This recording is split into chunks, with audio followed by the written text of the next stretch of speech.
Welcome to Randy's Old Time Radio Shows. Today, Randy presents Inspector Thorne, a radio mystery series that aired in the early 1950s. Starring Carl Weber as the astute and soft-spoken Inspector Thorne, the program offered intriguing murder cases solved through sharp deduction and keen observation. Though not as long-running as other detective series, Inspector Thorne gained a loyal audience with its well-crafted stories and suspenseful plots. Today, we revisit these classic episodes and remember a time when radio detectives captured the imagination of listeners across America. And now the National Broadcasting Company presents Inspector Thorne in The Empty Ashtray Murder Case.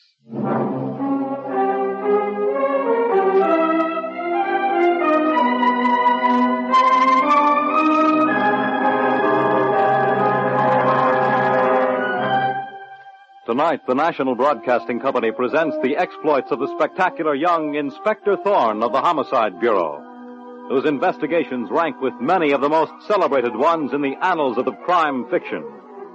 An investigator smart enough to claim he is dumb, and modest enough to believe it. Tonight, Inspector Thorne turns to The Empty Ashtray Murder Case.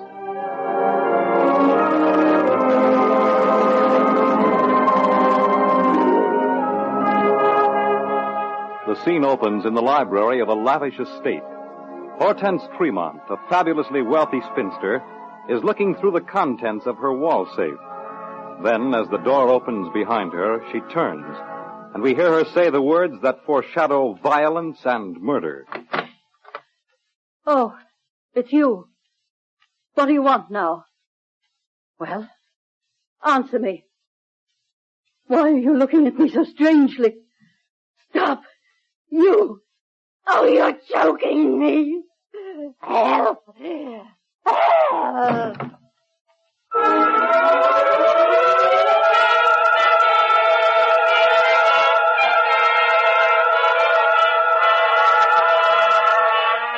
And now we see the spectacular young Inspector Thorne of Homicide taking charge. With his right-hand man, Sergeant Muggan, at his side, Inspector Thorne stands in the doorway of the Tremont estate and questions Hortense Tremont's brother, Barrett. Do I understand you to say that this estate belonged to your sister Hortense, Mr. Tremont, but she did not live here? That's right, Inspector Thorne. My poor sister preferred to live at a suite in a hotel. And she gave this house to you? Not gave. Allowed us to live in it. Us, Mr. Tremont? My daughter Jennifer and her husband, Ted Reynolds, lives here with me. Jennifer's resting, Inspector Thorne, but this tragedy has upset her deeply. Yes, well, I'd like to see the body. I know this is very difficult, Mr. Tremont, but if you'd be so kind as to show Sergeant Muggan and me the scene of the crime... Of course. If you'll come outside with me. Outside? Why, yes. I thought I told you that when I called. But I was so upset. You see, I went out for a stroll before dinner, and right outside the gate I saw Hortense lying under the hedge. You went down this path, the one we're using now? Yes. This is the back entrance. The one Hortense always came through. And right there, to the left of the gate. That's where she is, Inspector Thorne. Well, thank you. You may go back to the house now, Mr. Tremont. Tell the others I want to speak to them. Please. All right, Inspector Thorne. There she is over there, Chief. Yes, Sergeant Muggan, crumpled up under the hedge. They ain't got her face that way. She doesn't look any 60 years old. She's very short, isn't she? Yeah, strangled all right. Just like her brother Barrett said. There's something strange here, Muggan. Can you lift her up just a bit? She's a lot heavier than you'd imagine. All right, Muggan. Well, what do you think, Chief? I think there's a very good chance she wasn't murdered on this spot at all. How's that? Did you notice the front of her coat, all full of twigs and leaves? Sure, but it's what you'd expect out here under the hedges. That's right, Muggan. That is what you'd expect. And even if she is lying face down, wouldn't you expect to find some twigs on the back of her coat, too? I see what you mean. It's clean as a whistle. Even if she only struggled slightly. And there was a struggle. Look at her hair and the marks on her face. She should have gotten some twigs or leaves on the back of her coat. Look at all the overhanging branches here. So you think she was killed someplace else, then brought out here? I think there's a good possibility of that, Muggan. Say, here's a pocketbook, Chief. Let me see that. Maybe there's some clues. Find anything, Chief? Perhaps, Morgan, yes. Here's a list, what seems to be the contents of a safe. And the combination of a safe, also. Stay here with the body, Morgan, till the boys arrive. I'm going back to the house to speak to Barrett Tremont once more.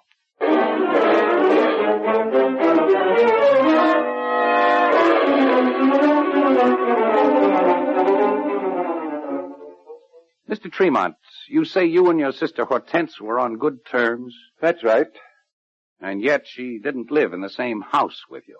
Inspector Thorne, let me explain about my sister. Well, what is there to explain? Hortense was 60, a spinster, and very wealthy. I know all that. She was an odd woman, extremely nervous, a chain smoker, Inspector Thorne. I suppose you're trying to say she was an irritable, unsocial person. She liked living alone, and this estate was much too big for one person.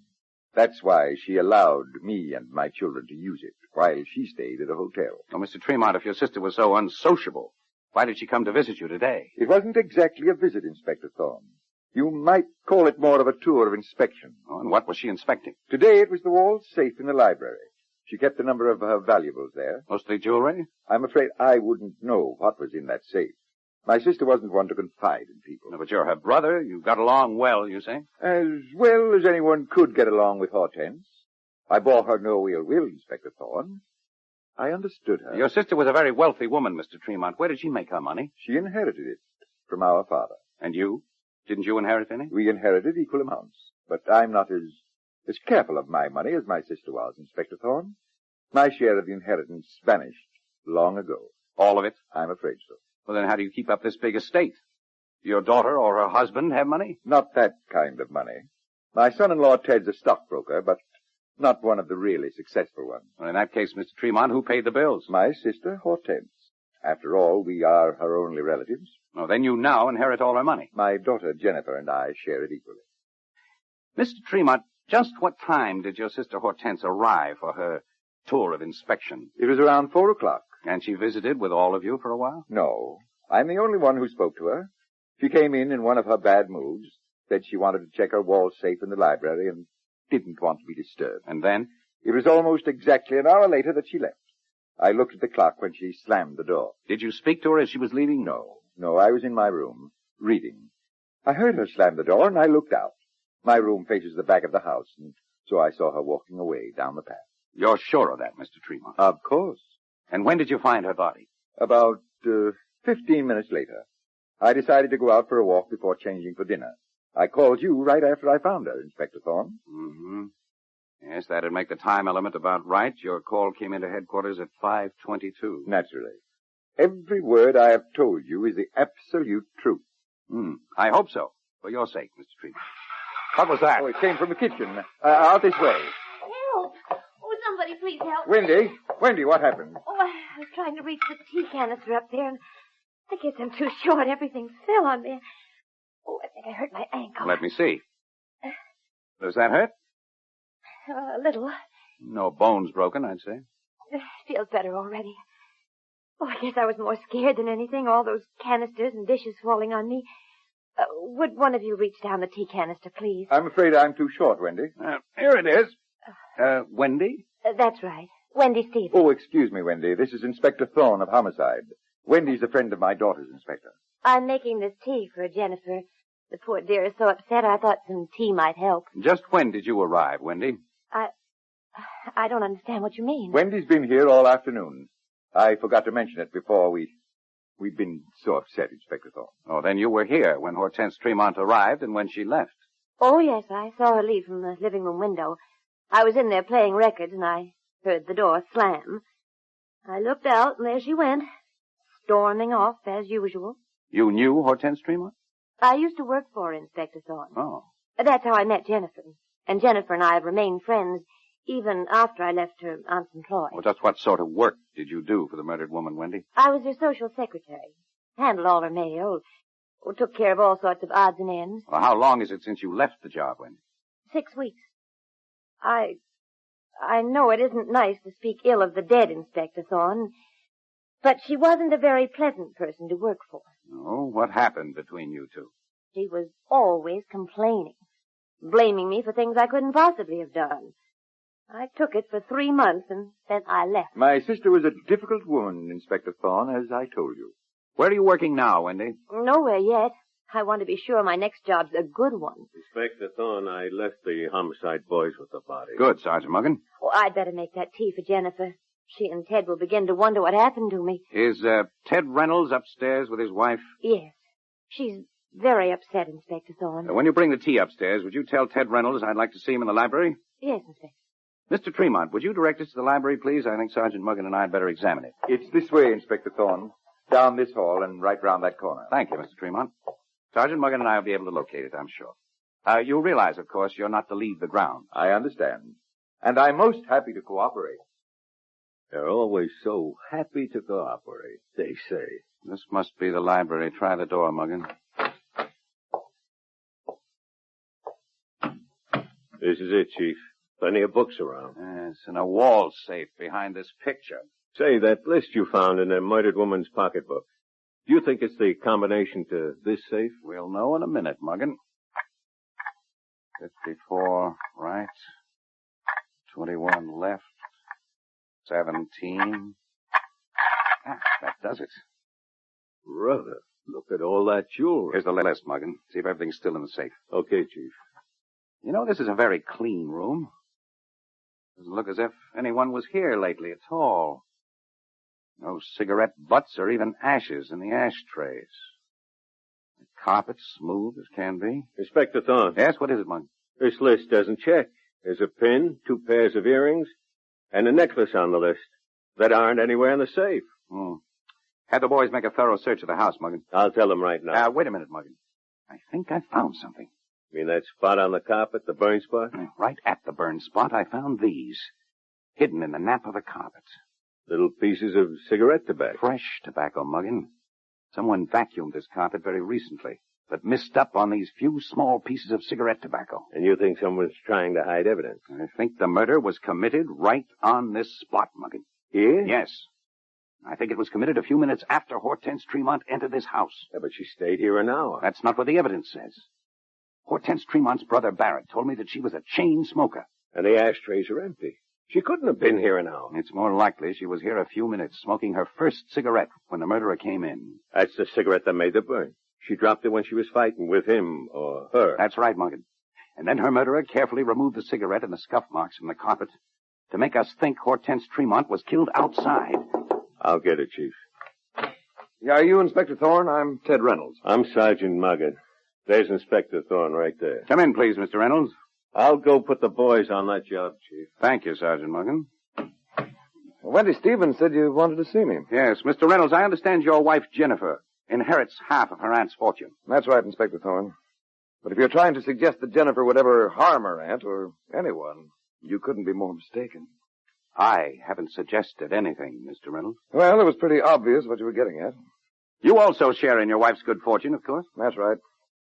But believe me, even if I wasn't too crazy about Jennifer's Aunt Hortense, still the idea of her being murdered, that's pretty hard to take. You have my sympathy, Mr. Reynolds. I understand you're a stockbroker. That's right, Inspector Thorne. And I make enough to support my wife and myself. I don't have to kill for money. Enough to support an estate like this? No, but we don't have to live on an estate. We were just doing it as a favor to Jennifer's father. Barrett Tremont wouldn't be happy living any other way. Oh, then this was all his idea. Yes, he didn't mind living off his sister Hortense, much as he hated her. Hated her? Well, I thought you talked to him. Didn't he? Didn't he what? Nothing, Inspector Thorne. You'd better tell me what you had in mind, Mr. Reynolds. I'm no genius, but sooner or later, I get the facts. Well, it's nothing very important, really. Just that Barrett Tremont always claimed that his sister Hortense cheated him out of his share of their father's estate. I see. Mr. Reynolds, were you with your wife when your Aunt Hortense left the house this afternoon? Well, not exactly. I'd been with her most of the afternoon, but after Aunt Hortense got here, Jennifer had to go into the kitchen and start preparing dinner. Where was the cook? Well, we have no servants, Inspector Thorne. We can't afford it. Just some part-time help. Oh, and your wife does all the cooking? Yes. Well, after she went into the kitchen, I went down to the game room in the basement. Practiced some billiard shots. And when Hortense Tremont left this house, where were you then? I'd just come up to the dining room. I wanted a drink. Mm-hmm. Did you see anyone else at that time? Your father-in-law, your aunt's ex-social secretary, Wendy Stevens? No, I just finished my drink and went back to the game room. And that's my story, Inspector Thorne. Will you come with me to the dining room, Mr. Reynolds? Sure. But may I ask why? I'd just like to check a few points in your story. Right down here, Inspector Thorne. What points? And you'll see when we're in the dining room. Well, here we are, Inspector Thorne. Check away. First, I want to find out if you can see the back path from this dining room window. Well, can you? Oh. Yes, you were accurate on that point, Mr. Reynolds. Now, I'd just like to see the decanter from which you took a drink. There it is on the sideboard. This one? Yes. Well, that's very interesting.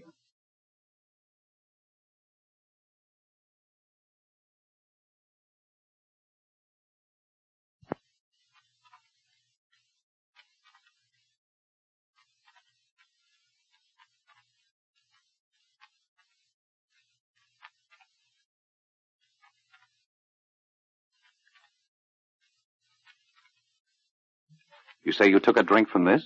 Why, what's wrong? Simply this, Ted Reynolds. This decanter is completely full. Well, but it can't be, unless someone filled it or... Oh, I know what must have happened, Inspector Thorne. Someone moved the decanters around. Put a full one out there and put the other one away. Why would anyone do that? Well, I don't know. To frame me, maybe. Inspector Thorne, can I see you a minute? Yeah, I'll be right with you, Sergeant Morgan. I'll speak to you again later, Reynolds. It's all a mistake. You'll see. Come down this way, Morgan. Now, what is it you want to tell me? We found the jewelry, Chief. The pieces that were missing from the murdered woman's safe. Where were they, Morgan? Hidden away among the belongings of her niece, Jennifer Reynolds.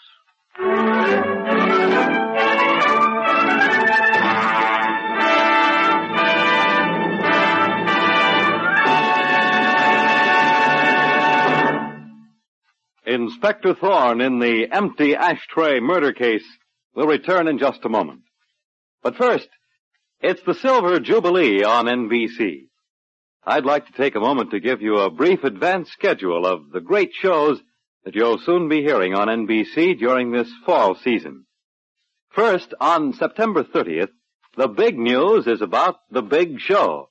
90 minutes of the greatest acts in show business returns to NBC with your unpredictable hostess, Miss Tallulah Bankhead. The first broadcast of The Big Show will feature such stars as Fred Allen, Sir Laurence Olivier, Vivian Leigh, Joan Fontaine, George Saunders, and Beatrice Lilly. September 30th is a date to note because it means that The Big Show is back on NBC for another star-filled season of great radio entertainment. Then on October 2nd, two great comedy shows return to the air. Fibber McGee and Molly and Bob Hope. The McGee closet is still as overflowing as ever, but Fibber has been able to find his way through the debris and find his joke book, so he's all ready for another fun-filled season. And Bob Hope? Well, he's always ready to ad-lib, so you can settle back and await the laughs as October 2nd brings you two of radio's most important comic half-hours. And on October 3rd, Groucho Marx is back on NBC and spreading joy all over the place. Make a program note to hear The Big Show beginning on Sunday, September 30th. Then there's Fibber McGee and Molly and the Bob Hope Show on October 2nd, and Groucho Marx returns on October 3rd. Yes, for radio entertainment at its best, keep tuned to this, your NBC station.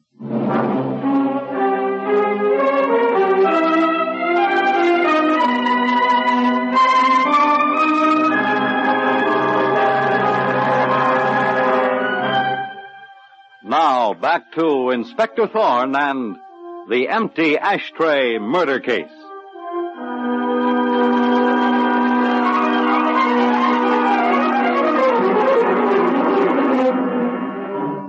Investigating the murder of wealthy spinster Hortense Tremont, Inspector Thorne is convinced that she was killed inside the estate in which her family lives, although her body was found on the path outside. In the house at the time were her brother, Barrett Tremont, who believes that she stole his inheritance from him, her niece, Jennifer, and Jennifer's husband, Ted Reynolds, who will inherit half her fortune, and Wendy Stevens, Hortense Tremont's ex-social secretary. Inspector Thorne has just learned that the jewelry missing from the wall safe, which Hortense Tremont was checking at the time of her murder, has been found hidden away among the belongings of Hortense's niece, Jennifer. Now we see Inspector Thorne confronting Jennifer in her room and saying, This jewelry was found hidden away in your closet, Jennifer Reynolds. I tell you, I know nothing about it, Inspector Thorne. Nothing at all. Then how did it get there? Someone else must have put it there. Either because they thought it was a good hiding place, Or to frame you, Jennifer? Yes. I might believe you if we hadn't found the jewelry wrapped in newspaper that was dated 3 days ago. 3 days ago? In 3 days, you certainly would have come across at least one of the pieces of jewelry when you were getting clothes out of your closet. Nothing you say can change the truth. I didn't steal that jewelry. Then why did you try to keep my men from searching your room? I didn't feel well, Inspector Thorne. After all, Hortense Tremont was my aunt. I was trying to rest. Did you see your aunt before she left the house? No, I was in the kitchen starting dinner. I heard the door slam. When was that? About an hour after she arrived. Around 5 o'clock, I'd say. Then I saw her walking down the path. Was there anyone with her? No. Was there anyone with you at the time? No. You're not being very helpful, Jennifer. I can only tell you what I know. Inspector Thorne. What are you doing here, Ted Reynolds? I'm sorry about breaking in like this, but I can't let you accuse my wife. Yeah, darling, it's all right. That's very noble of you, Ted, but unless you have a confession to make... I do have a confession, Inspector Thorne. Ted, what are you saying? There's something you should know. It's about Wendy Stevens. What about Wendy Stevens? Jennifer's Aunt Hortense discharged Wendy for forging a check. Ted, we promised Wendy we wouldn't tell anyone. This is no time for secrets, Jennifer. You're right, Ted. What was the amount of this check? $5,000. And Hortense Tremont discovered this? As soon as the check came back through the bank. Hortense happened to open the mail that day. I see. I'm glad you had sense enough to tell me this, Ted. Will you find Sergeant Muggen and tell him to bring Wendy Stevens here? Sure thing, Inspector Thorne. I'm sure Wendy had nothing to do with the murder. She's a very sweet girl. I never considered forging a sign of sweetness, Jennifer. Anyone can make a mistake. And then make another mistake trying to cancel out the first one? Oh, no. I see you're quite an athlete, Jennifer. These silver loving cups here. I happen to be good at swimming. Well, swimming is a strenuous sport for those who devote much time to it. Chief, I got Wendy Stevens here. Bring her in, Muggen. I thought we had our little talk, Inspector Thorne. Now, there are a few things you forgot to tell me. First, that Hortense Tremont fired you for forging a $5,000 check in her name. Jennifer, you promised not to tell. Sorry, Wendy. Why did you need all that money? Why does anybody need money? There were things I wanted to buy. Nice clothes for once. Not these bargain basement markdowns. And you consider that important enough to steal? Tell the truth, Wendy. Why did you want the money? I already told you, Inspector Thorne. What happened when Hortense Tremont discovered the forged check? Just some more of my bad luck. Every other day I'd open the mail. But this one day she had to. She was furious. But she let you go without preferring charges. I convinced her I'd pay back the money. Had you spent all of the $5,000? Yes, Inspector Thorne, but I told her I'd pay it back, and I have been. I thought you had no job, Wendy. My family's been sending me money. I gave most of it to her. You've given yourself a very strong motive for murder, Wendy Stevens. Sergeant Muggen, I think we'll leave the murder house for now. You've got work to do. Right with you, Chief. I want reports on all 4 of our suspects, Muggen. Barrett Tremont, Jennifer and Ted Reynolds, and Wendy Stevens. What a bunch. Muggen, 4 people. 4 people who were in 4 different rooms of the house. Swear that they saw Hortense Tremont walk out of here alive about an hour after she came in. That's right. But the evidence given by an empty ashtray proves that Hortense Tremont was murdered a few minutes after she entered the library. I see what you mean, Chief. The evidence on her body outside proves that she was not murdered on the spot where we found her. Well, then how did she get there, Muggen? And more important, how did 4 people see her walk out of this house at a time when I'm certain she was already dead? Well, don't tell me we gotta start believing in ghosts, Chief. Well, Muggen, we either have a case where 4 people connived in one murder, or... Or what, Chief? I think I may have the answer, Muggen. For a cop who's always saying he's dumb, you sure managed to break some tough cases. I hope so, Muggen. Well, after I see the reports on our 4 suspects tomorrow, we may be coming back here to the murder house to pick up a killer.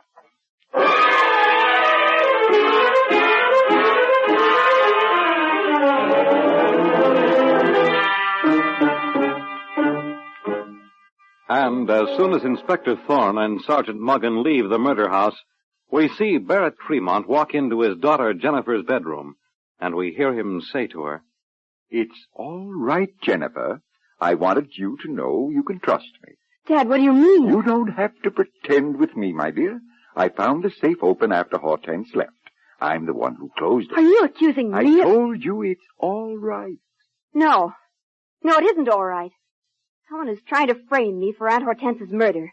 And I don't know of anyone who hated her as much as you did. Jennifer, you don't think I'd frame my own daughter. I think you'd do anything for money. You're obsessed by it. I hear Ted coming. I'll talk to you later, Jennifer.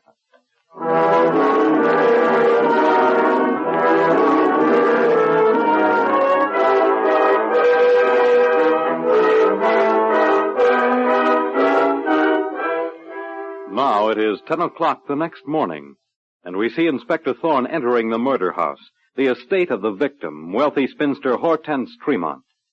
And as Sergeant Muggin opens the door, we hear Inspector Thorne say, Those reports were fine, Muggin. Gave me just the information I needed.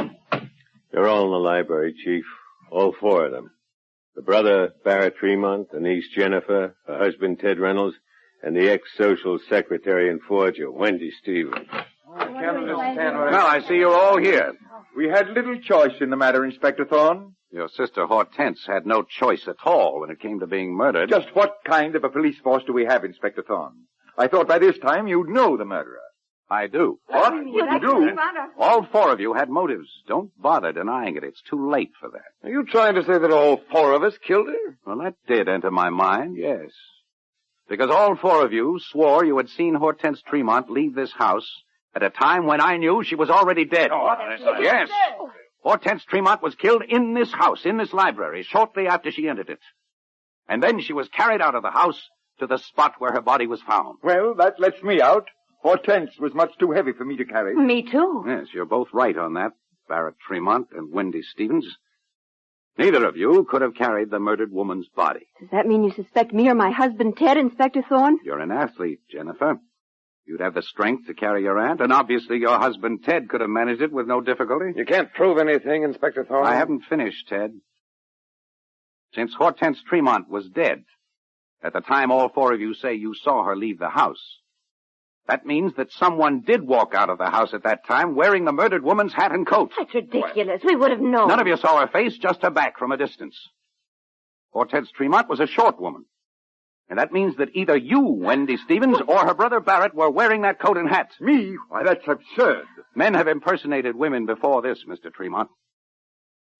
Once I realized just what had happened, I also knew that 2 people planned this murder. One strong enough to carry out the body, the other short enough to wear her clothes. And once I knew that, it wasn't hard to settle on the murderers. Who would know the combination of Hortense Tremont's safe? I should have told you this before, Inspector Thorne. After Hortense left, I found the safe open, and I closed it. Anyone could have gotten into it. Father. The safe was robbed 3 days before the murder, Mr. Tremont. And your sister would never have told you or any of the family the combination. But her social secretary would be bound to know it. That's a lie. You no longer had the $5,000 when the murdered woman discovered that you'd forged a check in her name, Wendy Stevens. But you didn't spend that money on clothes. I did. I tell you I did. My men found no expensive clothes in your apartment, Wendy. But they did discover that Ted Reynolds had gambling debts amounting to $5,000, which he paid up right after you forged that check. I can pay my own gambling debt, Inspector Thorne. No, you can't, Ted Reynolds. You may call yourself a stockbroker, but you haven't been in your office in months. You don't even have one client. Why, this is utterly absurd, every word of it. Of course it is, Inspector Thorne. Why would my husband Ted kill Aunt Hortense? And why would Wendy help him? She could gain nothing by it. She could, Jennifer. If you were successfully framed for the murder, then she and Ted could get married and enjoy your share of the inheritance. Oh, I can't believe that, Inspector Thorne. Why, if Ted was trying to frame me, why would he want to divert suspicion from me by telling you the truth about Wendy forging the check? Ted, you told Inspector Thorne? That's right, Wendy. He wanted to put suspicion on you. Wendy, that's not so. Oh, isn't it, Ted Reynolds? Do you think I'm fool enough to go to the chair for a murder that you committed? Wendy, I knew the cops would find out about the forged check. I told them so they'd never suspect there was anything between us. Ted, is that the truth? Even if it is the truth, Wendy, it doesn't make any difference to you now. You've already admitted your guilt, both of you. Sergeant Muggin, take them down to the station. How do I book them, Chief? Book Ted Reynolds for murder, and Wendy Stevens as an accessory to murder. I never thought you'd see through our scheme, Thorne. We were all set to confuse a poor dumb cop, weren't you, Reynolds? But believe me, there's nobody as dumb as a murderer.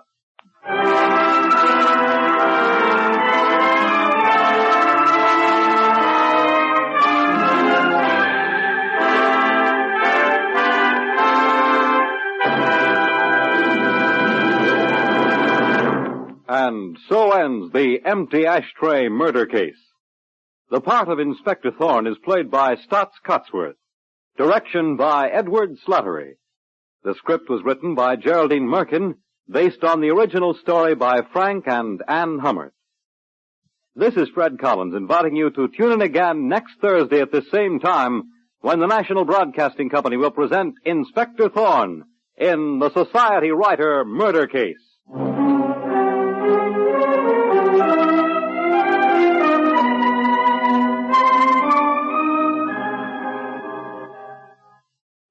Well, folks, that's all for tonight's broadcast here on Randy's Old Time Radio Shows. Now, bringing these golden oldies back to life takes no small amount of time and effort from our good friend Randy, cleaning up the audio, converting the files, and making sure each show has the best audio possible. If you've enjoyed the program and you'd like to help keep these classics on the airwaves night after night, why not consider a small donation? Every penny goes straight to supporting Randy's work and helping this channel stay on the air. You'll find the links down in the description below. And for those of you kind souls who've already given, Randy tips his fedora to you. Your support truly keeps this old radio spirit alive. Thanks ever so much. And until next time, keep those dials tuned and keep the memories rolling.